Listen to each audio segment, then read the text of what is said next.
Hello, mortals.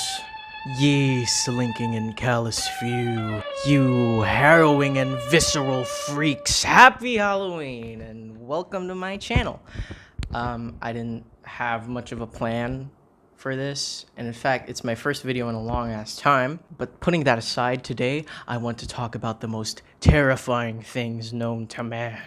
A horror beyond comprehension. An oppressive force that charges endlessly and without discretion. The thing that everyone fears and most are unable to accept. Change. I don't have that many props. Don't judge me. Yeah, it's like my costume. It's like I'm dressed up as somebody who didn't really have the time or the money to go through like the effort of really doing something elaborate, but you know, they're still kind of trying their best with what they have around the house. That is my Halloween costume. No, I can do better. Fuck it, I'll guess something out right now. I legitimately wasn't planning on doing this. It's just I feel a constant urge to like prove myself or make sure that I look good appearance-wise, or I'm afraid that people won't like me because that's all I can really go for or control. I'm adding another layer, but I'm keeping the pajama pants. Fuck you. I'm actually gonna change my pants. I lied about the pants. I'm far too acceptable to peer pressure and way more than I actually think. Okay, that's a little bit more my speed. So, change, right? Change is everywhere. Unavoidable. It's always happening, with or without you. Could bum you out, but you could just deal with it, fucking loser. Change is a main facet of most characters and people for that matter's lives, right? Just because I said that I wouldn't change my pants earlier, my mind changed, and therefore so did my pants. You see, everything changes. Everything changes. Even you will be different by the end of this video. You can go from maybe sorta liking me to fucking despising me. I think most people in my life do that a lot. A good story will often have their characters go through some kind of arc. Somebody in the story or the book or the show or comic that you are consuming, I guess is the word, will go through some sort of development or change over the course of the story. Here are some examples of characters going through an arc in their story. In The Batman, Bruce Wayne learns to embody hope rather than vengeance. In Spider-Man 2, Peter Parker learns how to have the resolve to allow himself to be loved. His cape is really falling off. In Shazam, Billy Batson learns what it really means to have a family. In Rise of the TMNT, Raphael learns that just because he's the eldest doesn't mean that all of the responsibilities of his siblings do not falter on him, and therefore he learns to have faith in his siblings and allow somebody else to take the reins, like Leonardo. I will say that more than once. In Robots 2005, Fender Bender goes through a gender bender, realizing that he is just as comfortable as a woman as he was a man. Sorry, she. Oh my god, I fucked up. I misgendered Fender. I'm so sorry. I don't even deserve to be here. I fucking disrespected our trans queen. I do not deserve to have this patch on my flop. I'm taking it off. That hurt. That really hurt. I'm so sorry. These changes, or arcs, as I'm gonna be calling them for most of this video, are essential to the development of these characters. And that's not to say that every character in every story ever has to go through an arc every time, because that would just be, like, really difficult. That sounds like a hassle. Because there do exist flat characters in storytelling. And I'm not just talking, like, side characters, right? Or, like, characters who we do not have, sorry, no toad. Characters who do not have that much of a focus in the story. This cape is so fucking annoying. I'm not just talking about side characters, right? Like people who are not particularly focused on within the story, but like there are characters, like main characters in stories who have flat arcs. One of the notable examples that first comes to mind is Paddington Bear in those Paddington movies. Another good example is Superman. In some stories, really depends on, you know, who's writing it. It's a lot of stories with that character. Despite the existence of those characters being valid, this video is not about them. This video is about dynamic characters who change, because if it wasn't about characters who change, then this video would not be about change, right? I wouldn't have change in the title and the thumbnail. And change is a lot of things, right? It's quick, unpredictable, a pain in the ass. I bet you didn't think that I was gonna change my fucking pants when you first got in this video. I bet you didn't think my outfit was gonna change that fast, but it did, bitch. You do not control me, and I don't either. So you and me, we're going down this train together. I don't know where we're going, if we're gonna crash or not. And if Twitter's taught me anything, it's that change is hard for people to accept in real life, let alone in fiction. People tend to not appreciate it when the things that they like change. Just look at the countless amount of times that people start bitching whenever Superman's costume changes colors. So for the sake of argument, right, and for the sake of this video, let's say that there are two kinds of change. And obviously, change is not binary like that, and you would be really fucking stupid to think that change was mutually exclusive, okay? You would be a simple-minded fool to believe that. So on the scale, I'm pulling out the visual aids for this video. I'm feeling really spicy. I hit myself in the chin. On the scale, we're gonna have good change, bad change. Hello? Hello? Just clip it to the cape. That's not gonna be problematic. With these parameters, as it were, with these limits set, I now posit you this 1.5 question, which is, what makes good or bad change? To me, good change is something that will develop a character in some way. Something that shows a genuine and concrete sense of growth. A character that undergoes this often goes through changes that are reflective of the narrative and themes of the story that they are in. Bad change, on the other hand, is confusing and jarring by way of changing things in a manner that is not entirely justified within the context of the narrative. You get it? Do you get it? Am I using too many big words for you, you dumb son of a bitch? At its worst, the changes that are presented in this way are blatantly insulting to the characters that are established. We'll get to those later. So to help illustrate these points, I'm gonna cite some examples. Costume change, motherfucker. Say hello to semi-casual Ben 10. I was gonna wear my one black shirt that I have for this, but one, it's in the laundry, and two, when I posted cosplay pics of me in this originally, somebody pointed out that my chest was very prominent in the pictures that I took, and that made me want to crawl inside of a hole. Anyway,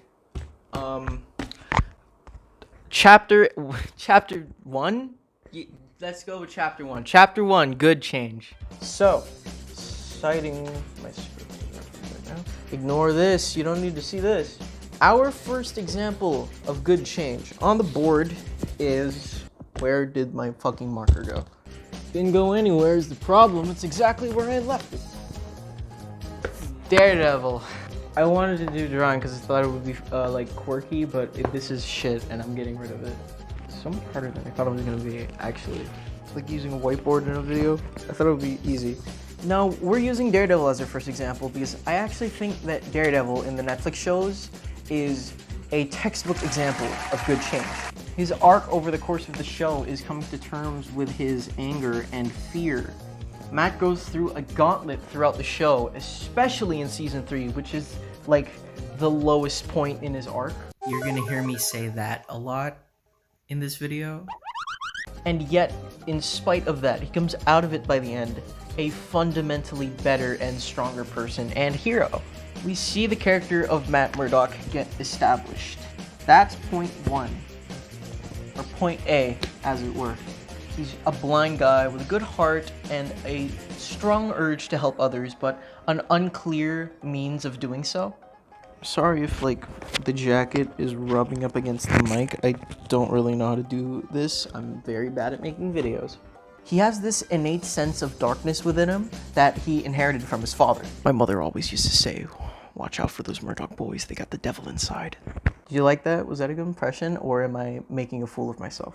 Aside from the character stuff, he also has this really super cool, like, heightened senses.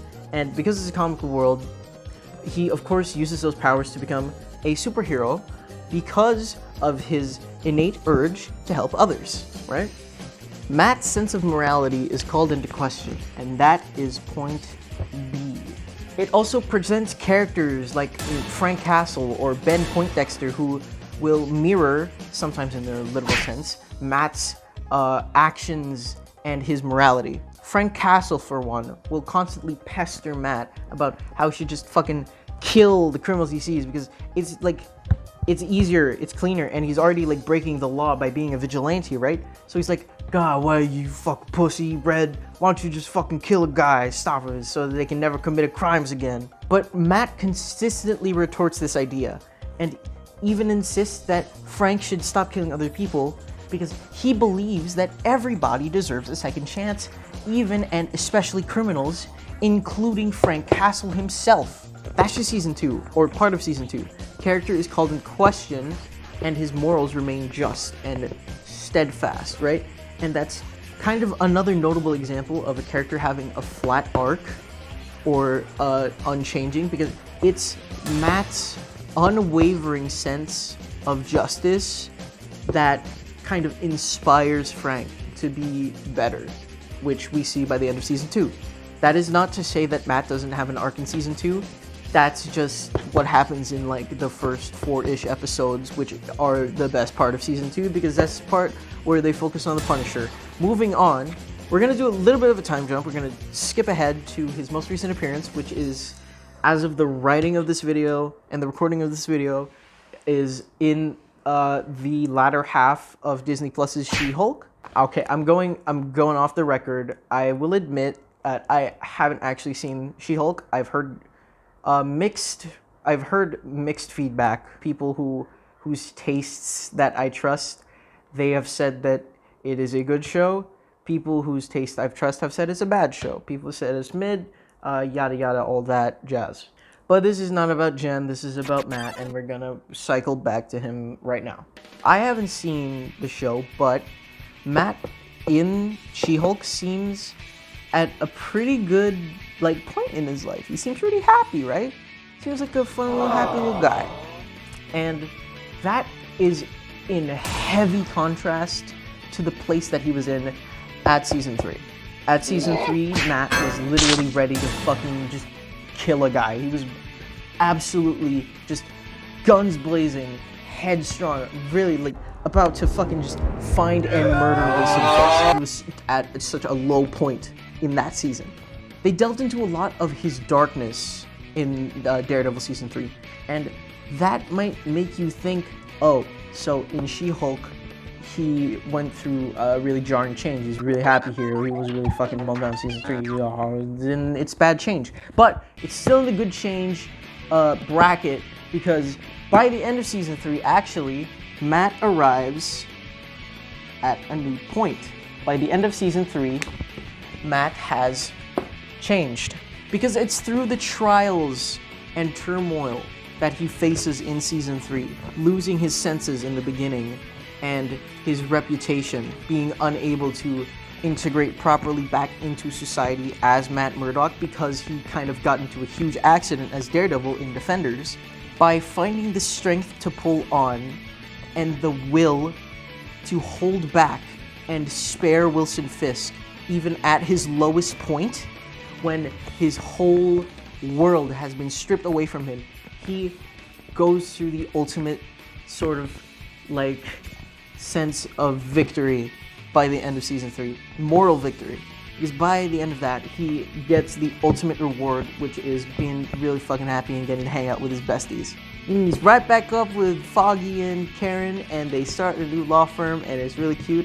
And I hope that in Born Again, they do show us some of that law firm, because that is, I hope that he's not immediately like fucking bummed out when we see him again next. Don't look at my wallpaper, it's corny. I'm rambling now at this point. This whole video has been an insane tangent. I think Matt deserves this happiness, right? He deserves this happy point. He deserves that sick-ass Hulk Ussy that he got from Jed in season... I'm not gonna continue that sentence. I think he deserves to be happy, right? He went through some shit in season 3, right? And doesn't he deserve to be happy? Doesn't he deserve a little bit of happiness, you goddamn freaks? That is all I wanted to say on Daredevil, because this guy, I fucking love this guy, okay? I am like the most annoying person I think I know.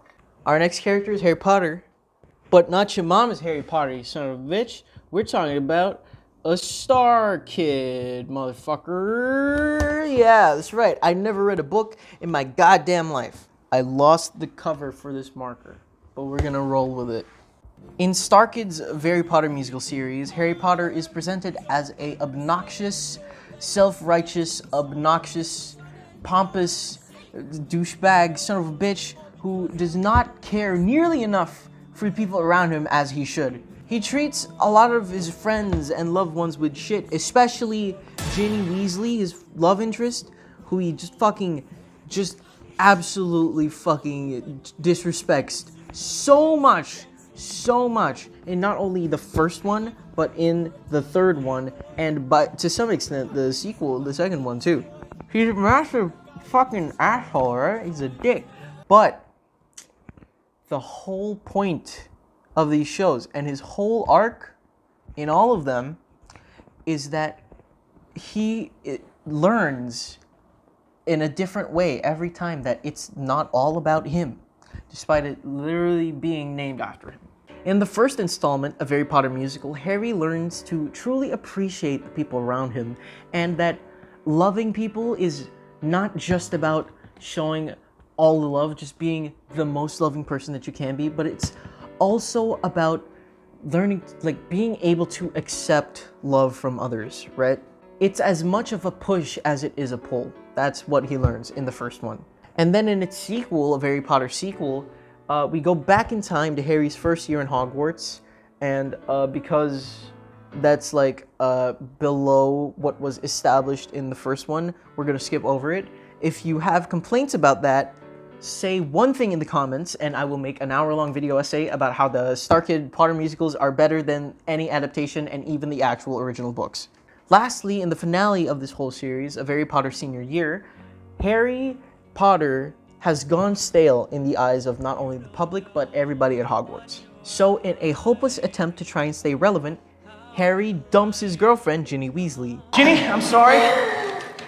We gotta break up.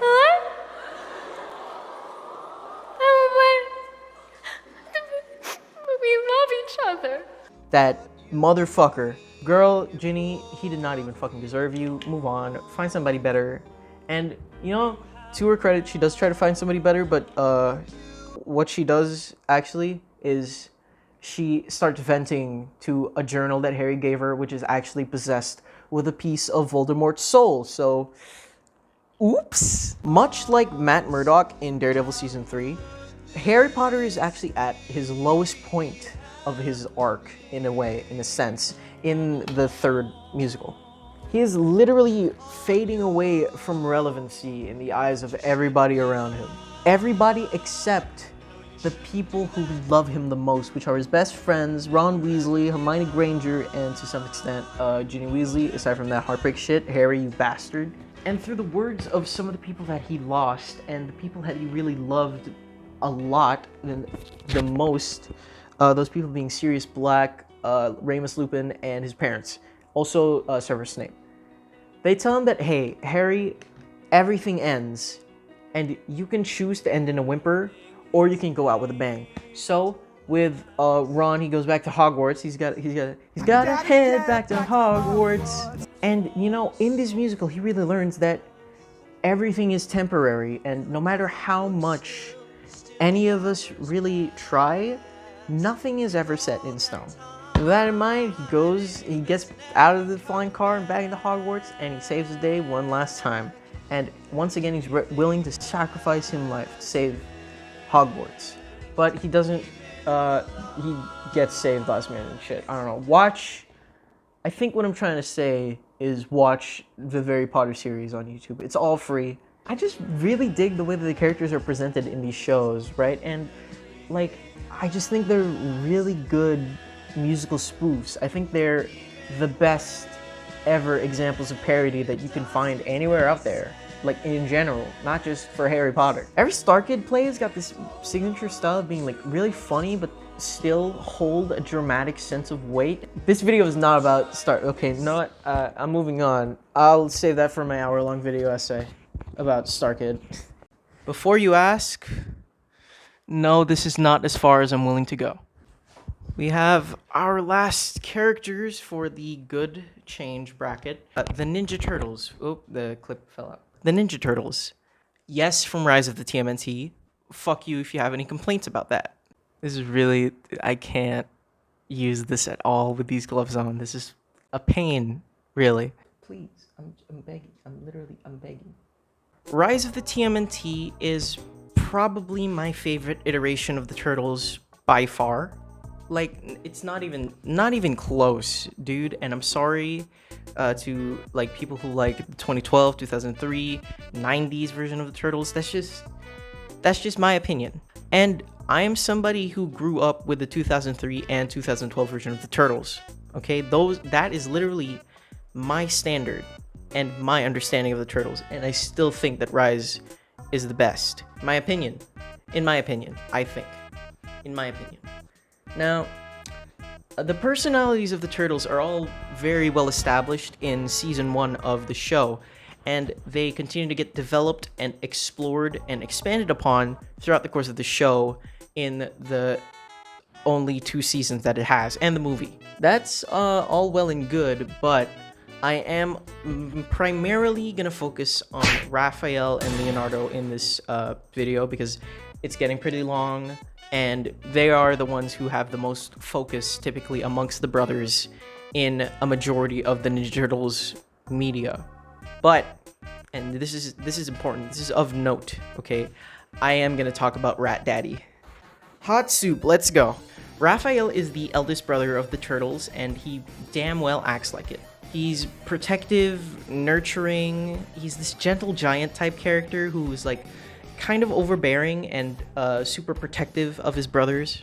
Leonardo, on the other hand, is like just a really chill dude. He's fresh as fuck. He's a sick ass turtle. He's a very go with the flow type of person, and that contrasts heavily with Raphael's personality in a way that is both in line but also distinct from the typical representation of Raphael and Leonardo's relationship in most Turtles media. Rise does a lot of that in the show, like presenting you what you would expect from the Turtles in a way that is distinct from how it was done typically before. This also applies to Splinter, the big rat daddy of the brother Turtles. Do you know that Splinter is also their biological dad in Rise? Like, the Turtles were made with his DNA. That's just a little tidbit for you. That may not make you want to watch the show, but it's cool. It makes sense, I swear. This wig is very uncomfortable.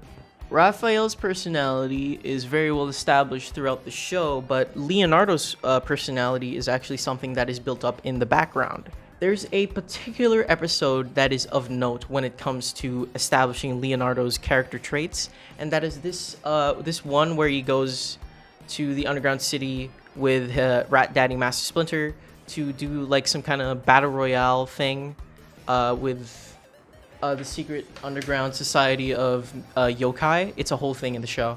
Anyway, Leonardo like kind of comes across from Splinter's perspective as somebody who really doesn't have any fucking clue what he's doing or doesn't really have a plan in mind. And you continue to believe that because we're watching this from Splinter's perspective, mind you.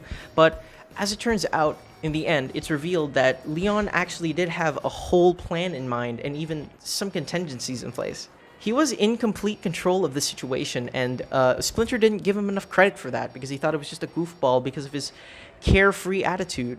But it's not just that he's carefree. At his worst, though, I will say, and they do show this in the movie, Leon can be a bit careless at times, but at his best, he is able to adapt to any situation that is placed in front of him. And then there's Splinter. Splinter, for a majority of season 1, is a piece of shit, no good, like, dumbass, shit-ass rat who doesn't really seem to pay attention or care about his 4 turtle kids. He just kind of dicks around and watches TV for most of season 1 until he has to kick it into high gear and do some ninja shit to take care of his little sons, his turtle sons. They do that a whole secret badass thing with Splinter in the show, which is like a cool thing to do, right? Okay, I will admit, going into the show, Splinter is a little bit like, if you are used to old canon Splinter, like wizened, hardened, badass Splinter, then this may be very jarring for you. This might seem like bad change to you, but I assure you it's good change, because that badass part of Splinter is revealed later on in season 2. After the Shredder is resurrected, the Turtles are at a desperate position, trying to find a weapon or some way that they can defeat Shredder, because the looming threat of him getting resurrected has become very prominent.